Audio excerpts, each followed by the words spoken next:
बच्चों आज का ये वीडियो हमारा क्लास 10 केमिस्ट्री का first chapter chemical reaction and equation का 5वां वीडियो है। अभी तक हम लोगों ने 4 वीडियोस देखे हुए हैं और उन वीडियोस में केमिकल रिएक्शन, केमिकल इक्वेशन उसे कैसे बैलेंस करते हैं और साथ ही साथ केमिकल रिएक्शन के टाइप्स में से 2 टाइप को कवर किया हुआ है। आज हम लोग केमिकल रिएक्शन के और 2 टाइप पढ़ेंगे, जिसमें से आज होगा डिस्प्लेसमेंट रिएक्शन और डबल डिस्प्लेसमेंट रिएक्शन। तो चलिए बच्चों, हम लोग डिस्प्लेसमेंट रिएक्शन और डबल डिस्प्लेसमेंट रिएक्शन को एकदम मस्त अंदाज में समझने की कोशिश करते हैं।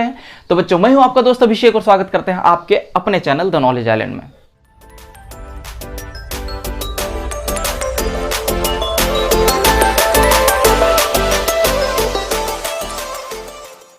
तो बच्चों चलिए हम लोग एक एक करके देखते हैं कि डिस्प्लेसमेंट रिएक्शन क्या होता है और डबल डिस्प्लेसमेंट रिएक्शन क्या होता है।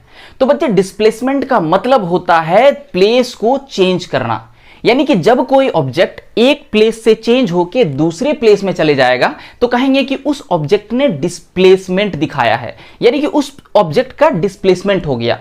तो डिस्प्लेसमेंट रिएक्शन भी कुछ इसी तरह का रिएक्शन होगा। यहां पर भी चीजें आपको डिस्प्लेस होते हुए दिखाई पड़ने वाली हैं। कैसे, हम लोग चलिए देखते हैं एग्जांपल में। मान लेते हैं कि एक एलिमेंट है ए और ये रिएक्ट कर रहा है एक कंपाउंड बीसी से, और बीसी कंपाउंड कहने का मतलब यहां पर 2 एलिमेंट प्रेजेंट है, एक बी है और दूसरा है सी। अब ये दोनों जैसे ही रिएक्ट करेगा तो इस ए भाई साहब को पसंद आ जाएगा इस सी के साथ रहना, और अगर सी के साथ रहना पसंद आ जाएगा तो ये ए क्या करेगा, इस बी को लात मार के भगा देगा और बोलेगा कि भैया इस सी के साथ मुझे रहने दे। तो ए इस सी के साथ हो लेगा, तो कहीं ना कहीं कहेंगे कि इस बी का प्लेस क्या हो गया, डिस्प्लेस हो गया, और कहीं ना कहीं बोलेंगे ए इसका जगह ले लिया। देखिए क्या हो जाएगा रिएक्शन, अभी ये रिएक्शन हो जाएगा यहां पर ए सी और ये बी बेचारा अलग अपना साइड हो गया। तो कहेंगे यहां देखिए डिस्प्लेसमेंट हुआ कि नहीं हुआ, ये बी सी के साथ ठीक ठाक अपना रह रहा था, लेकिन इस ए की वजह से इस बी को अपना प्लेस चेंज करना पड़ा, अपना प्लेस छोड़ना पड़ा, और इसका प्लेस कौन ले लिया, ये ए ने ले लिया। तो इस तरह के रिएक्शन को हम लोग कह रहे होते हैं डिस्प्लेसमेंट रिएक्शन। अब सवाल यहां ये उठता है बच्चे कि चीजें आखिर डिस्प्लेस होंगी कैसे, ये बी क्यों अपना जगह छोड़ के जाएगा, आखिर ए में ऐसा क्या बात है जिसकी वजह से बी अपना जगह छोड़ देगा, क्यों ये अपना सी को छोड़ के अपना साइड में अपना जंगल में जाके अपना गुजारा कर रहा होगा और इस सी के साथ ए अपना हैप्पी लाइफ गुजारना शुरू कर देगा। आखिर ऐसा क्यों भाई, क्या वजह है। तो चलिए एक रिएक्शन देते हैं, उसके बाद मैं आपको वजह बताता हूं। ये तो था एग्जाम्पल। अब हम लोग असली रिएक्शन में आते हैं। तो बच्चे, अगर आयरन रिएक्ट करेगा कॉपर सल्फेट के सॉल्यूशन से, यानी कि ये एक्वा सॉल्यूशन, जैसे ही आयरन रिएक्ट करेगा कॉपर सल्फेट के सॉल्यूशन से तो ये फॉर्म करेगा FeSO4 प्लस Cu, और ये FeSO4 एक्वा सॉल्यूशन होगा और कॉपर अपना सॉलिड फॉर्म में आ जाएगा। अब यहां देखिए Fe एक एलिमेंट था, यहां पर एक कंपाउंड था CuSO4। जैसे ये दोनों रिएक्ट हुआ, इस SO4 के साथ इस आयरन ने कहा कि मैं जगह लूंगा, और इस कॉपर को बोला गया चल निकल भाई तुम अपना जगह नाप, और फिर ये Cu बेचारा अपना साइड में हो गया और इस SO4 के साथ इस आयरन ने अपना जगह लेके यहां पर बना दिया आयरन सल्फेट। तो जैसे ही आयरन कॉपर सल्फेट के साथ रिएक्ट करता है तो बनाता है आयरन सल्फेट और कॉपर अलग हो जाता है। अब यहां पर सवाल यह उठता है कि आखिर ये कॉपर ने अपना जगह छोड़ा क्यों, आखिर इस आयरन के पास ऐसी कौन सी ताकत थी जिसकी वजह से इस कॉपर को अपना जगह छोड़ने में मजबूर होना पड़ गया।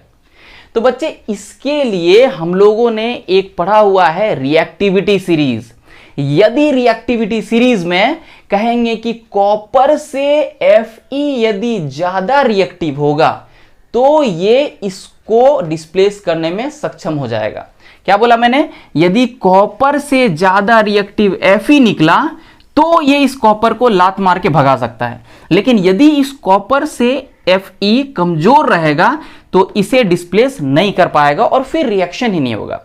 तो एक बार रिएक्टिविटी सीरीज को मैं रिमाइंड करा देता हूं। रिएक्टिविटी सीरीज में कुछ कैसा था, ये था सबसे पहले K, उसके बाद Na, फिर Ca, फिर Mg, एल्यूमिनियम, जिंक, उसके बाद Fe, फिर Pb, फिर हाइड्रोजन H।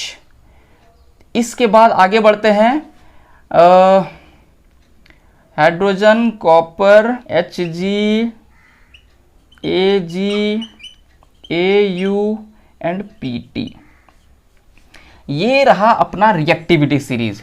अब इस रिएक्टिविटी सीरीज का क्या मतलब होता है बच्चे? ये एक्चुअली कुछ मेटल्स के लिस्ट हैं जिससे हम लोग को ये पता चलता है कि कौन कितना ज्यादा रिएक्शन करने में सक्षम है। तो देखेंगे सबसे ऊपर के लिस्ट में है पोटेशियम। पोटेशियम इन सब में सबसे हाईली रिएक्टिव है। आपने सुना होगा पोटेशियम और सोडियम को केरोसिन ऑयल में डुबा के रखा जाता है, और वो इसलिए डुबा के रखा जाता है क्योंकि ये बहुत ही ज्यादा रिएक्टिव है। इसे आप एयर में लाते ही, यानी कि जैसे ही आप एयर में लाओगे ये जलने शुरू हो जाएगा। यहां तक कि ये वाटर में प्रेजेंट ऑक्सीजन का इस्तेमाल करके भी जलने शुरू हो जाता है। ये इतना अधिक रिएक्टिव है। तो potassium, sodium, calcium, magnesium, aluminium, zinc, iron, lead, hydrogen, copper, पारा, उसके बाद सिल्वर और गोल्ड एंड फाइनली प्लेटिनम। तो ये सारे के सारे जो मेटल्स के लिस्ट हैं, इसमें ये दिखा रहा होता है कि कौन कितना ज्यादा रिएक्टिव है। अब इससे आप यहां देखने की कोशिश कीजिए, ये कॉपर और आयरन में कौन ज्यादा रिएक्टिव था?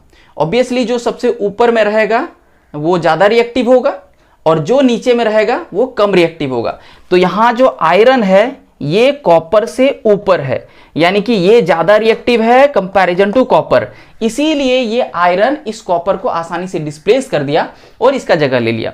हम लोग अपने प्रैक्टिकल लाइफ में भी देखते हैं ना कि जब कभी भी, मान लेते हैं एक एग्जांपल लेते हैं, आप स्कूल में अपने मस्त अपने फ्रेंड लोग के साथ हैं, और यदि आपके फ्रेंड पसंद आ गए किसी और के द्वारा, यदि आपका फ्रेंड किसी और को पसंद आ गया, तो फिर वो क्या करेगा? आपको डिस्प्लेस करने की कोशिश करेगा और आपके फ्रेंड के साथ वो खुद सेटल हो जाना चाहेगा। और ये कब कर पाएगा? जब वो बंदा आपसे ज्यादा ताकतवर हो। जब तक वो आपसे ज्यादा ताकतवर नहीं होगा तब तक वो आपको इससे अलग तो कर नहीं सकता है। तो जब तक आपसे ज्यादा ताकतवर नहीं होगा इससे अलग करेगा नहीं, लेकिन जैसे ही आपसे ज्यादा ताकतवर हो गया तो आराम से इसको छीन के अपने पास ले जाएगा। होता है ना डेली लाइफ में भी ये। तो देखिए यहां पर भी वही हुआ कि ये कॉपर बेचारा अपना अच्छा खासा SO4 के साथ गुजर बसर कर रहा था, लेकिन इस आयरन की नजर लग गई इस SO4 पे। तो इस SO4 पे जैसे ही इसका नजर लगा तो इस कॉपर को क्या किया इन्होंने? बोला चल फुट ले, इसका जगह मैं लेने वाला हूं। और फिर ये आराम से इसका जगह लेके FeSO4 बना दिया, और ये कॉपर बेचारा इधर साइड में रो रहा है। चलिए एक और एग्जाम्पल लेते हैं। तो अब एग्जाम्पल लेते हैं लीड का। यदि लीड रिएक्ट करेगा CuCl2 से और ये बना देगा PbCl2 प्लस PbCl2 प्लस फिर से एक बार कॉपर अलग, फिर से एक बार कॉपर अलग, ये बनेगा सॉलिड और ये रहेगा अपना एक्वस फॉर्म में। उसी तरह से ये और ये अपना एक्वस फॉर्म में ये रहेगा, ये सॉलिड फॉर्म में। देखिए यहां पर सेम कहानी हो रहा होगा। यहां पर भी CuCl2 था, इस Cu को इस Pb ने डिस्प्लेस कर दिया। देखिए डिस्प्लेस करने का हिम्मत रखता है कि नहीं? Cu कहाँ है बच्चे? यहाँ है। Pb कहाँ है? यहाँ है। तो कहीं ना कहीं इससे ज्यादा रिएक्टिव है।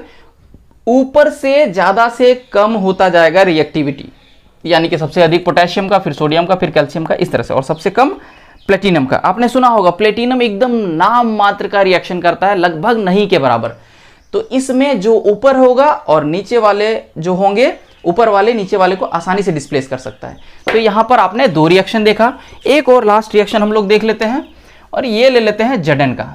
यदि ZnH2SO4 के साथ, H2SO4 डाइल्यूट फॉर्म में रहना चाहिए, यदि Zn H2SO4 के साथ रिएक्ट करेगा तो ये बना देगा आपका ZnSO4, ये भी डाइल्यूट हो जाएगा प्लस H2। ये डाइल्यूट नहीं, एक्चुअली ये एक्वस फॉर्म में होगा, हाँ H2 गैस, ये हाइड्रोजन गैस रिलीज हो रहा होगा। तो यहां पर देखिए एक बार फिर से हम लोग देख लेते हैं जिंक और हाइड्रोजन में। तो जिंक कहां था बच्चे? यहां था। हाइड्रोजन कहां था? यहां था। तो आराम से जिंक इस हाइड्रोजन को क्या करेगा? डिस्प्लेस कर देगा। तो जिंक जैसे ही सल्फ्यूरिक एसिड के साथ रिएक्ट करता है तो यहां पर जिंक सल्फेट बना देता है और हाइड्रोजन गैस इवॉल्व होने शुरू हो जाता है। तो ये आपके तीन रिएक्शन से ये पता चला कि चीजें किस तरह से डिस्प्लेस हो रही थी और नए चीजें बन रहे थे। और ये डिस्प्लेसमेंट का सीधा रिलेशन किससे था बच्चे? इस रिएक्टिविटी सीरीज से था। रिएक्टिविटी सीरीज में जो जितना ताकतवर वो आराम से अपने से वीक एलिमेंट को डिस्प्लेस करके भगा देने वाला है और उसके साथ जो चीजें होंगी उसका आराम से अपना जगह ले लेगा। ठीक है बच्चे, तो ये था आपका डिस्प्लेसमेंट रिएक्शन। अब हम लोग आते हैं डबल डिस्प्लेसमेंट रिएक्शन। अच्छा, डिस्प्लेसमेंट रिएक्शन का मैंने डेफिनेशन लिखा था, इसे भी मैं एक बार पढ़ देता हूं कि the chemical reaction in which one element takes the place of another element in a compound. वही कर रहा था ना कि the chemical reaction in which one element, ये जो एलिमेंट है, takes the place of another element, ये किसी और एलिमेंट का जगह ले रहा है। कहां पर? इन अ कंपाउंड, इस कंपाउंड में ये एलिमेंट इसका जगह ले रहा था। यही था आपका डेफिनेशन डिस्प्लेसमेंट रिएक्शन का। डबल डिस्प्लेसमेंट का रिएक्शन का क्या डेफिनेशन हो जाएगा? डेफिनेटली इसमें एक डिस्प्लेसमेंट हो रहा था, इसमें दो डिस्प्लेसमेंट होगा। और यही वजह है कि इस डिस्प्लेसमेंट रिएक्शन को हम लोग सिंगल डिस्प्लेसमेंट भी कहते हैं। इसे हम लोग सिंगल डिस्प्लेसमेंट रिएक्शन भी कहते हैं और इसे हम लोग कहते हैं डबल डिस्प्लेसमेंट। तो डबल डिस्प्लेसमेंट में क्या होगा? दो चीजें चेंज हो रही होंगी, यानी कि एक एलिमेंट किसी दूसरे का जगह ले लेगा और वो दूसरा वाला एलिमेंट आके इस पहले का जगह ले लेगा, यानी कि यहां पर म्यूचुअल अंडरस्टैंडिंग शो कर रहा होगा। सपोज दैट यहां पर प्रैक्टिकल लाइफ से समझिए, यदि आप अपने फ्रेंड के साथ हैप्पी हैं और यदि मैं अपने दूसरे फ्रेंड के साथ हैप्पी हूं और यदि मुझे आपका फ्रेंड पसंद आ जाता है और यदि आपको मेरा फ्रेंड पसंद आ जाता है, तो ऐसे में क्या करेंगे हम लोग? आपस में म्यूचुअल अंडरस्टैंडिंग दिखाते हुए हम लोग कहेंगे कि भाई एक काम करते हैं, मुझे तुम्हारा फ्रेंड पसंद है और तुम्हें मेरा फ्रेंड पसंद है, तो एक काम करते हैं हम लोग एक्सचेंज कर लेते हैं। और फिर क्या हो जाएगा? मैं आपके फ्रेंड का जगह ले लूंगा और आप मेरे फ्रेंड का जगह ले लोगे। इस तरह से हम लोगों में अंडरस्टैंडिंग होगी और एक्सचेंज कर लेंगे एक दूसरे का जगह को।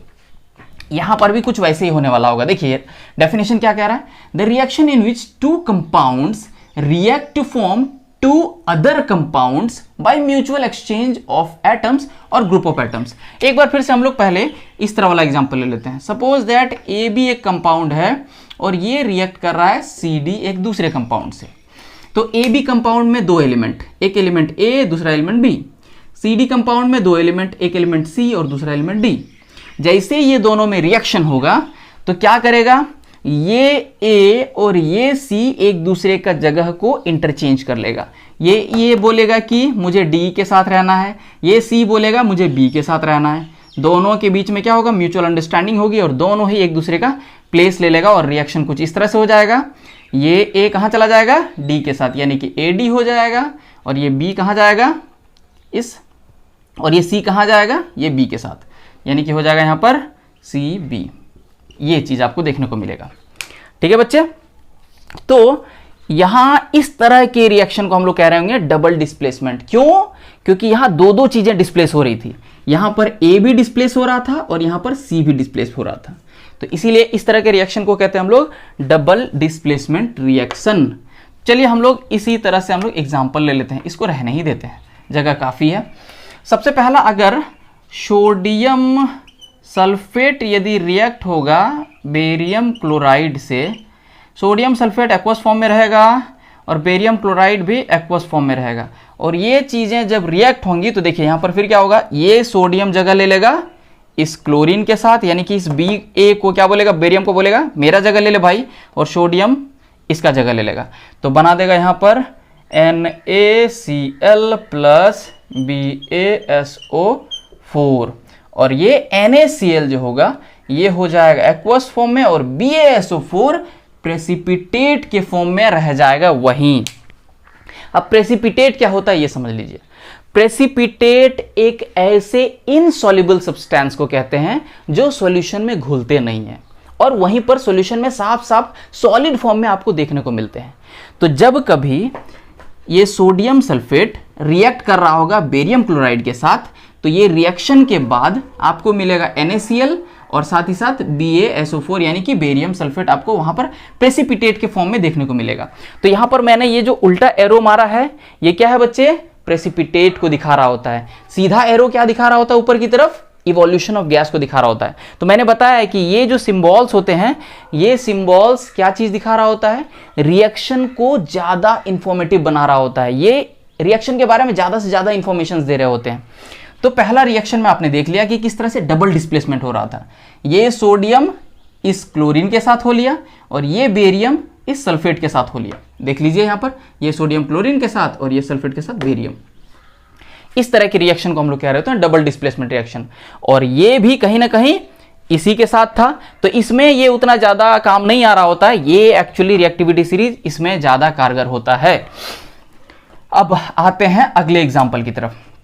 अब ले लेते हैं, यदि कॉपर सल्फेट का एक्वस सॉल्यूशन हाइड्रोजन सल्फाइड के साथ ये रिएक्ट करेगा।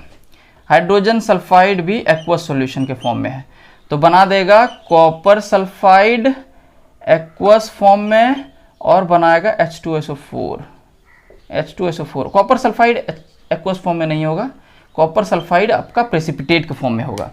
तो देखिए, जैसे ही कॉपर सल्फेट हाइड्रोजन सल्फाइड के साथ रिएक्ट करेगा तो ये दोनों मिलके बनाएगा कॉपर सल्फाइड और हाइड्रोजन, यानी कि ये सल्फ्यूरिक एसिड। ये तो ऑब्वियसली एक्वस फॉर्म में होगा, लेकिन ये कॉपर सल्फाइड कैसा फॉर्म में होगा? प्रेसिपिटेट के फॉर्म में होगा। ये इनसॉल्युबल होगा इस सॉल्यूशन में। ठीक है बच्चे, तो यहां पर भी आप देख लीजिए एक्सचेंज हुआ है। ये कॉपर इस सल्फाइड के साथ हो लिया और ये हाइड्रोजन इस सल्फेट के साथ हो लिया। तो यहां पर देखिए कॉपर सल्फाइड हो गया, ये कॉपर यहां लिया तो कॉपर सल्फाइड हो गया, और ये हाइड्रोजन इसके साथ आ लिया तो H2SO4 आपको यहां देखने को मिल गया। ठीक है बच्चे, एक और एग्जाम्पल हम लोग लास्ट में ले लेते हैं, और ये एग्जाम्पल होगा यदि सिल्वर नाइट्रेट के एक्वस सॉल्यूशन को हम लोग NaCl के साथ रिएक्ट करा देते हैं तो हमें क्या मिलेगा बोलिए? AgNO3 रिएक्ट जब करेगा NaCl के साथ तो हमें बना के देगा AgCl और सोडियम नाइट्रेट। देखिए यहां से हो जाएगा AgCl प्लस NaNO3, AgCl और NaNO3। और यहां पर प्रेसिपिटेट कौन होगा बच्चे? यहां प्रेसिपिटेट होगा अपना ये, और ये आपको मिल जाएगा एक्वस फॉर्म में। यहां NaCl भी हमारा एक्वस फॉर्म में हमने लिया है। तो एक बार फिर से हमारे पास डबल डिस्प्लेसमेंट है। ये Ag आराम से जगह ले लिया इस क्लोरीन के साथ, तो बन गया AgCl यानी कि सिल्वर क्लोराइड, और ये Na आराम से जगह ले लिया इस NO3 के साथ, तो फॉर्म हो गया सोडियम नाइट्रेट। ठीक है बच्चे, और एक बार फिर से AgCl प्रेसिपिटेट के फॉर्म में, सॉलिड फॉर्म में वहां पर प्रेजेंट ही रहेगा, वहां में हमें साफ साफ दिखाई पड़ रहा होगा क्योंकि ये इनसॉल्युबल होगा। ठीक है बच्चे, तो ये था आपका डिस्प्लेसमेंट रिएक्शन और ये था आपका डबल डिस्प्लेसमेंट रिएक्शन। तो डिस्प्लेसमेंट रिएक्शन और डबल डिस्प्लेसमेंट रिएक्शन में मेन कहानी किसका था बच्चे? इस रिएक्टिविटी सीरीज का। तो मैं आपको कहूंगा कि इस रिएक्टिविटी सीरीज को जरूर याद कर लें और एकदम अच्छे से याद कर लें। ये अगर अच्छे से याद होगा तो आपको इस तरह के रिएक्शंस में कभी भी दिक्कत नहीं आने वाला है। ठीक है बच्चे, तो आज की वीडियो में इतना ही। तो आप हमें बताइए कि आपको ये वीडियो कैसा लगा। यदि अच्छा लगा तो वीडियो को लाइक कीजिए, चैनल को सब्सक्राइब नहीं किया तो फटाफट चैनल को पहले सब्सक्राइब कर लीजिए। तो मिलते हैं हम लोग अगले वीडियो में। आज के वीडियो में बने रहने के लिए साथ बहुत बहुत धन्यवाद।